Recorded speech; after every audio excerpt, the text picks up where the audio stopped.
Hey, this is Jared with the Bradley Law Firm. I wanted to kind of go a little bit slower and have a little bit more of a overall sort of informational video on what happens in your criminal case. So let's say, for instance, you get pulled over and you consent to the search and the police find some sort of contraband in your car, whether it be an illegal gun or a gun and some drugs, and then you get arrested.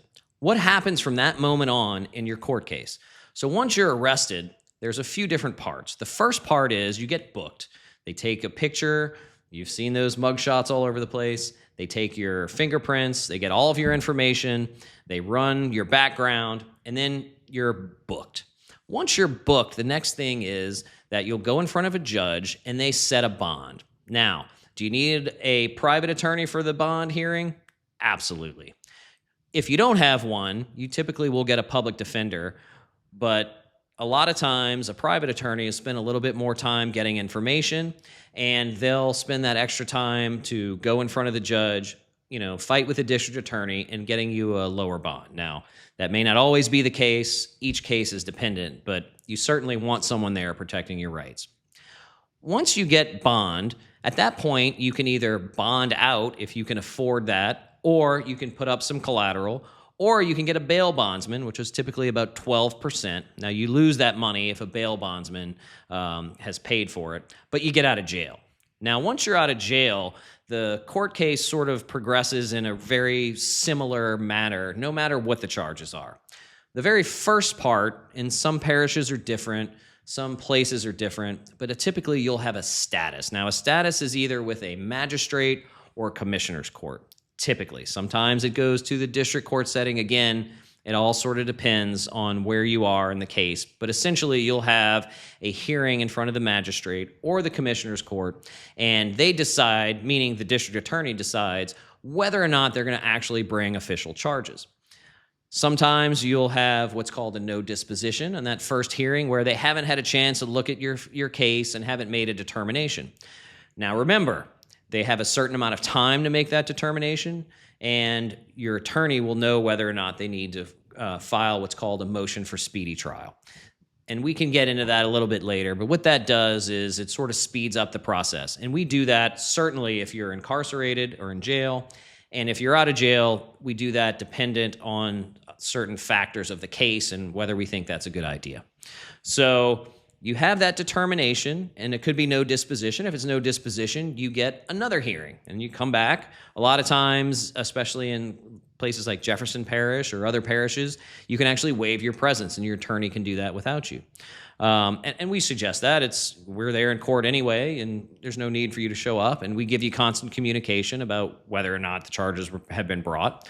Now, let's say on that second hearing, the charges are brought. The assistant district attorney will file a bill of information. The bill of information is the exact charges against you. Now, those charges against you are laid out. You have the statute, you have the basic crime that you're accused of committing, and your attorney should know what the range is of the sentence for that. Now, once that official bill has been brought, you have what's called an arraignment. An arraignment is where you walk in and your attorney says, we plead not guilty, typically, because we don't have any of the evidence at that point. The not guilty means that at this point, we are saying that as the defendant, we believe that we did not commit any crimes, and now it's up to the assistant district attorney, essentially the state, to prove those charges beyond a reasonable doubt. Now, occasionally there'll be a case where we would plead guilty, very, very rare, in that instance at the arraignment. That's a case where we've already worked something out with the district attorney, and we know the type of evidence that's already been lodged against our client, but again, very rare. And in that circumstance, we already know what the sentence range would be, and those details have been worked out. Not your typical case, but sometimes that happens. So when we plead not guilty, at that point, we officially enroll in the case, if we haven't done that already, as the attorney of record. We also ask for discovery. Now, the discovery is going to be all the things you can think of, all the evidence that the police have against you. Think body cam footage, witness statements. If there's any drugs involved, it'll be the testing of it, pictures of it. Any search that was involved, it'll be the search warrant. Any witnesses, it'll be all their information. So think of all of that put together. If there's a phone that was taken, it'll be the important documents on the phone, whether it be text messages, emails, social media posts. Think about all those things. So we get all that and we compile it. We go through it. Once we go through it, we sit down with our client and kind of come up with a game plan for what's next. Now, what is next? Next typically is what's called a discovery status. Now, keep in mind that you've already had your arraignment, and sometimes you've had a commissioner's court appearance where they may say no disposition, or they may actually arraign you at that time. So now, since your arrest, this is probably 3 to 4 months in when you have your discovery status. So keep in mind that a lot of times these cases can take half a year, more than a year. I mean, we've had cases that last multiple years. Depends on the sort of complications in it, how complicated it is, how much evidence there is, and honestly, how quickly the district attorney and the defense attorney are ready for trial. So again, very dependent on lots of different factors in the case. So once we have that discovery and we go to that discovery status, all the judge is curious is, does the defendant have all of its information? And the district attorney will say, we have sent discovery. This is a very important part of the case where we find out if there's anything missing. Let's say there was a bystander who maybe had a phone and there was some filming. Did the police get that? If they did, why didn't they give it to us?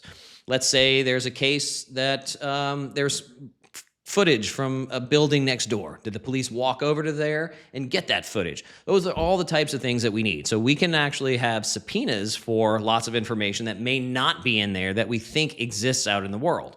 Subpoena is where the court signs a document stating that whoever has that documentation has to come forward with it. So that gives us an opportunity to go in and find any information that's out there. Now, once we look at that discovery, there may be things in it where we file certain motions. So we can say there are, for instance, a confidential informant. We need to find out who that confidential informant is, what they said, and there'll be motions about that. Let's say we find that the arrest or the search and seizure was done outside of the Constitution. We would file a motion to suppress that says, hey, this search and this seizure was done improperly under the Constitution, and we need to have all evidence that was essentially a fruit of that search quashed. That's another type of motion. These are sort of the more complicated and more difficult things as a defense attorney that we have to do, and we're good at going through and finding out what we need to do. All that time, we're communicating with you, the client. We're going through with the client what we think we might be missing or what kind of things we need to ask for that either the district attorney didn't get, the police didn't get, or they may have and not give to us. So those are all sort of options that are out there.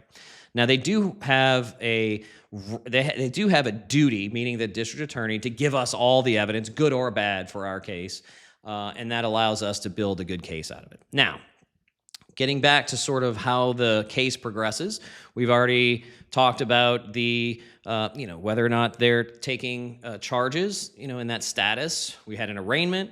We've already talked about the discovery status. Now, what's next? If there are motions, like we talked about, those will be heard at some point in this range of the case. If there are no motions, we go straight to what's called a plea status. Plea status ensures for the judge that the district attorney and the defense attorney are working together to come to a resolution of the case outside of trial. So the court typically, meaning the judge, brings the attorneys up and they discuss the case, sort of what the good points are, what the bad points are for both the defense and the district attorney. And a good defense counsel certainly will reach out to the district attorney and talk about the case many times before that hearing. But this is a chance for you to sort of give just the initial part and initial main points of your argument of why your client should be found innocent to the judge. The judge at that point will state whether or not they would agree with a type of agreement, a plea agreement that's been worked out, or the judge may say, I have additional stipulations I may want, or I understand both of you want probation, but I want jail time. Sort of all different things happen. So the judge is really the master in that situation. If the district attorney and the defense attorney work something out, the judge has the final say. Many times the judge will be comfortable with whatever the deal is that's worked out. And if that's the case, at that point, we could plead guilty to either an amended charge where the district attorney drops some of the charges or changes some of the charges. That's all part of the plea deal. Now, let's say the plea deal doesn't work out. They want too much jail time. We think my client's innocent. What happens next? Well, next we would set a trial and then a pretrial status hearing. The pretrial status hearing is where we talk about what's going to happen in the case if it goes to trial. Again, another bite at the apple to perhaps get a plea deal. And that's really where you talk about sort of more technical things that happen in a trial. How many jurors are there going to be? How long is the case going to take? Are there going to be any preliminary motions before the trial? Now, in between or at that status, you'll have what's called motions in limine. Essentially, if you think about it, motions in limine are where either side, the defense or the prosecution, can come up with motions that talk about why a piece of evidence should be barred from being brought to the jury, or why a piece of evidence should be brought in, or we can talk about more particulars about evidence, and it's really sort of getting into the weeds of the actual evidence in front of the jury and how that should be brought in front of the jury. So let's say it's a horrible case with really bad pictures. Is that something the jury needs to see? That's always sort of part of a motion in limine. Another thing that's a big part of a motion in limine is going to be the previous history, the rap sheet of the defendant. Let's say they got in trouble many times before. That's always a discussion of whether or not it's relevant to this case. Obviously, the defense attorney wouldn't want the jury to know that the client has been in trouble before. The prosecution would. So those are the types of arguments that happen in the motions in limine. The court rules on that. Obviously, this is all before the jury's been selected. And then those motions are settled. Sometimes settled even the day of trial. It just depends on how much time there is in between that pretrial or when those motions are set and the actual trial. So at that point, the next step is, we also talk about jury instructions. That's very important. Jury instructions are going to be the actual written instructions from the judge to the jury that tells them how to rule on the case. And again, that's a wide sort of variety of all types of different things. And then the next step is the actual trial. So again, keep this in mind. We're probably a year or more past the date of when you were arrested. So these cases do take a long time. Now, let's say the actual trial date comes. How often do you get what's called a first setting, meaning this is the first time we've had a trial date and we actually go to trial? I would say it's very rare, especially if your client is outside of jail and we haven't filed a motion for speedy trial. Why is that? Well, the court typically sets, and each court is different, but typically sets 2 or 3, sometimes even 4 trials on the same day. Witnesses may not show up. Police may not be available that day. As their witnesses, a lot of times the DA may have something that has to go for various reasons. The defense counsel may have a witness that couldn't show up, or they had another trial that actually went and they're not available. So lots of different moving parts. And that first setting, I would say, typically does not go forward. At that point, whichever side needs the continuance would ask for one, and typically the judge, for good reasons, would allow that as long as it's not delaying just for delay's sake, and that would be granted, and then we'll set another trial. Now, let's say that doesn't happen and we go forward with a trial. The next step is the voir dire. So the first step in the trial is you bring in the jury, and you actually find out who's going to be on your jury. The voir dire is a really interesting time for defense and prosecution to talk to the potential jurors and really one-on-one. It's the only time in the case where you actually talk to the jury and get the jury to talk back to you. That doesn't happen at any point in the case unless they render a verdict. That's the only time that they would speak directly to the attorneys. Attorneys can ask all kinds of questions. This is your time to find out if there's any bias in the jury. Does someone, has a history in their family of drugs and, someone died from it and they have a bad experience with that? Let's say it's a car accident case where someone had run somebody over. Did they have something like that happened in their family? Would they have a bias on that? Or we can find sort of more inherent biases. Do they have any racism? I mean, all types of things that can happen. You can imagine with a jury, you really want to dig as deep as possible while simultaneously getting to know them and laying out your case ahead of time so that there's no surprises. And both sides do that. As a defense counsel, we always go second. The prosecution always goes first. They get to spend all of their time in the beginning going through, and then, we'll have, time to pick the jury. It's either 6 or 12, depending on your charges. Sometimes, if it's a misdemeanor, then it will just be a judge trial, and obviously you don't have to go through that process. Once the jury is picked, you can actually, let's say it's a 6-person jury. I wanted to mention this. You actually can dismiss some jurors just because you obviously can't do it for reasons like race or gender. But if this jury you just have a bad feeling about them, you can dismiss them. And if it's a jury of 6, you get 6 of those, and then the prosecution gets 6 as well. So sometimes, the first maybe 12 jurors aren't the ones that are picked. You kind of keep going. Some you'll pick early, and each process is a little different depending on the judge, but I kind of wanted to mention that. And then, trial starts. You've got opening statements where prosecution goes, and then defense counsel goes. And then next would be all the witnesses. And then the prosecution goes first. They bring their witnesses. The defense counsel gets to question and cross-examine those witnesses.